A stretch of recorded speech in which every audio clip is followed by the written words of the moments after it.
Emergence of new social and political group. Between the year 700 to 1750 CE Common Era, the number of people came to the subcontinent attracted by its wealth. During this period 700 to 1750 CE बहुत सारे ऐसे लोग थे जो India आए.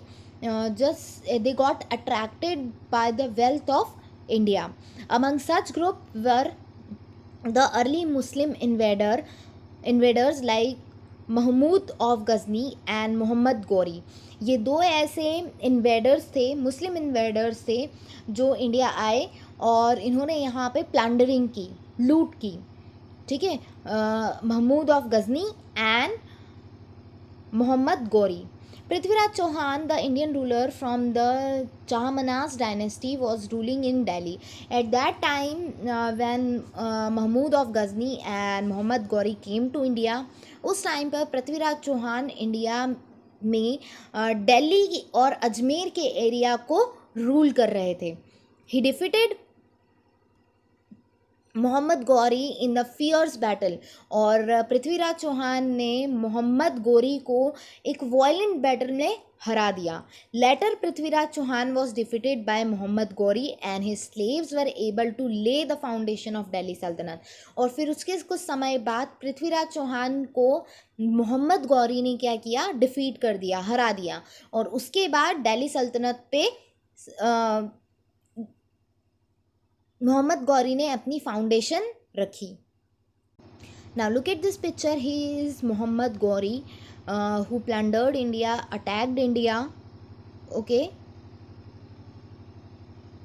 Now Delhi Sultanate was replaced by the Mughal who established the Mughal Empire. अब दिल्ली सल्तनत को रिप्लेस किया था मुग़ल सल्तनत ने. पृथ्वीराज चौहान के बाद दिल्ली सल्तनत आई थी और दिल्ली सल्तनत के बाद मुग़ल एम्पायर आया था. While these people came from beyond the frontiers of India, और ये जो लोग थे ये इंडिया की फ्रंटियर्स ऑफ इंडिया मतलब बाउंड्रीज, इंडिया की बाउंड्रीज के बाहर से आए थे. There were several other groups of new rulers who emerged within the borders of India. और बहुत सारे ऐसे ग्रुप्स थे जो इमर्ज हुए या बोल सकते हैं इस्टेब्लिश हुए with in the boundaries of India. Such groups included Rajput, Sikh, Maratha, Ahoms, Jat and Kayasthas. और ये कुछ एग्जाम्पल्स हैं इन नए रूलर्स के या स्मॉल ग्रुप ऑफ किंग्स के. उसमें राजपूत, सिख, मराठा, आहोम्स, जाट्स और कायस्थास भी थे. Then economic changes.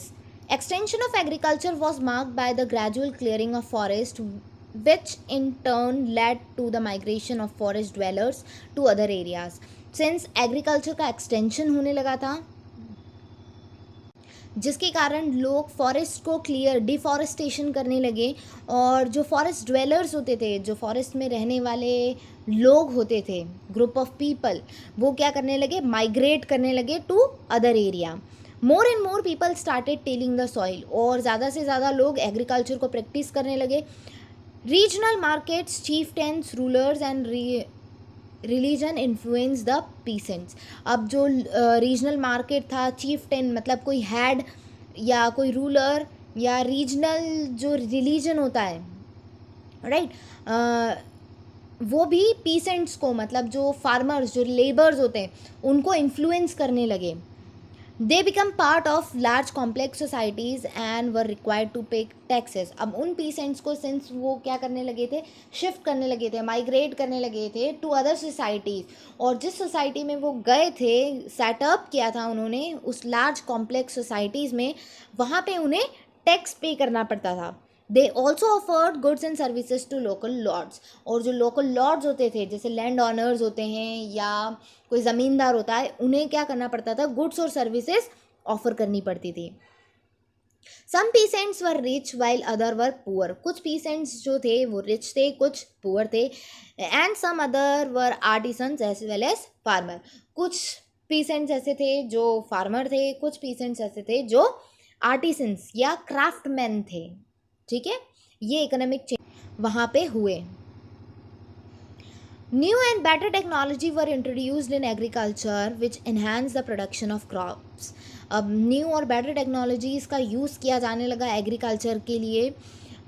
In irrigation the Persian wheel came to be used. अब नई नई टेक्नोलॉजी का यूज़ किया जाने लगा. इसका एग्जांपल है पर्शियन व्हील, इरिगेशन के लिए यूज़ किया जाने लगा. The spinning wheel made weaving cloth easier. Cloths की वेविंग के लिए स्पिनिंग व्हील का यूज़ किया जाने लगा. In combat firearms came to be used. और फायर आर्म्स जैसे कि गन होती है, गन का यूज़ किया जाने लगा. For a writing paper was introduce. लिखने के लिए पेपर का इंट्रोड्यूस किया गया. New food items and beverages such as potato, chilli, corn, tea and coffee arrived in India along with a different group of people from other part of world. जैसे जैसे different parts, different group of people India आए, उनके साथ नए नए food items और beverages India में introduce किए जाने लगे, जैसे कि potatoes, corn, chillies, T, coffee. Right now so क्या क्या इकोनॉमिक चेंजेस किए जाने लगे ये आपको समझ में आ गए होंगे कि लोगों ने कैसे मॉडर्न लाइफस्टाइल को अडॉप्ट किया, कैसे नई नई चीज़ों को इंट्रोड्यूस किया गया और बेटर टेक्नोलॉजीज़ और न्यू टेक्नोलॉजीज़ का इंट्रोडक्शन हुआ. Now region to empire. The early medieval period saw the emergence of many small kingdoms which were frequently in conflict with one another. अब अर्ली मेडिवल मतलब early medieval period में बहुत सारे ऐसे small kingdoms थे जो frequently एक साथ कॉन्फ्लिक्ट में थे, है ना, एक दूसरे से कॉन्फ्लिक्ट थी जिनकी. Among this recurring conflicts which was for increasing their area of influence, one of the most well-known conflict is tripartite struggle among the Palas, Pratiharas and Rashtrakutas.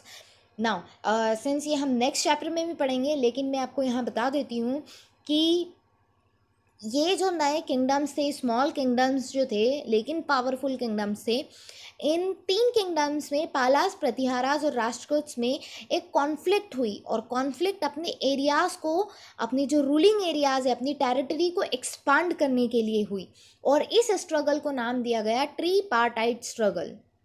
Right. In south India the Chola emerged as powerful. They established trading contact with the country of Southeast Asia and China.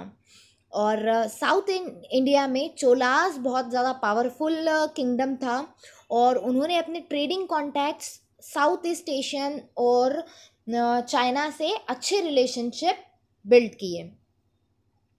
In north India and the Deccan large empires like those of Delhi sultans and their Mughal were created which encompassed many region. Since north India और डिकेन part में बहुत सारे, since वो एक large empire था, लेकिन जैसे कि दिल्ली सल्तनत और मुग़ल का जो एरिया, मुग़ल एम्पायर, अब वहाँ पे बहुत सारे ऐसे रीजन्स को उन्होंने कंट्रोल किया. However the dimensions and the control of this empire varied under different rulers. और लेकिन फिर भी उनके जो डायमेंशंस और उनके कंट्रोल है, हर रूलर मतलब हर किंग के अंडर उनकी जो एरिया, उनकी जो टेरिटरी थी वो डिफरेंट थी. Religious traditions.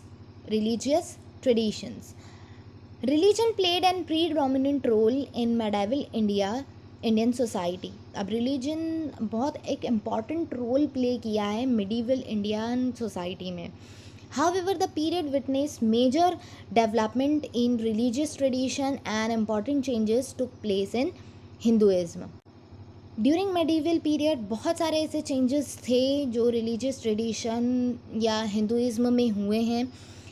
A major development that took place during this period was emergence of the idea of bhakti and the bhakti movement. अब इसमें से एक मेजर चेंज या मेजर डेवलपमेंट जो हुआ था ड्यूरिंग मेडिवल पीरियड वो था भक्ति और भक्ति मूवमेंट का. It was also the period when new religion called Islam appeared in India. और ये वही टाइम था जिस पीरियड में एक नया रिलीजन इंडिया में आया, that is Islam. Apart from Islam another tradition came from West Asia was the Sufi tradition. और सिर्फ इस्लाम ही नहीं, इसके अलावा भी बहुत सारे ट्रेडिशन, जैसे कि वेस्ट एशिया से आया था सूफ़ी ट्रेडिशन, राइट, ये इंडिया में इंट्रोड्यूस हुआ। The period saw the emergence and popularity of several भक्ति इन सूफ़ी संस। इस पर्टिकुलर पीरियड में बहुत सारे ऐसे नए भक्ति और सूफ़ी संस का इमर्जेंस हुआ, रेज हुए, पॉपुलर हुए, who took up the cause of socio-religious reform and preached the gospel of equality to all mankind। और जिन्होंने बहुत सारे ऐसे चीज़ों को रिफॉर्म किया और लोगों को सिखाया कि एवरीबडी इज़ इक्वल, राइट। तो ये जो पर्टिकुलर टॉपिक है ये हम नेक्स्ट चैप्टर में भी डील करेंगे। ये बहुत अच्छा टॉपिक है, नेक्स्ट चैप्टर में हम इसे डील करेंगे। ये चैप्टर यहाँ पे ख़त्म होता है।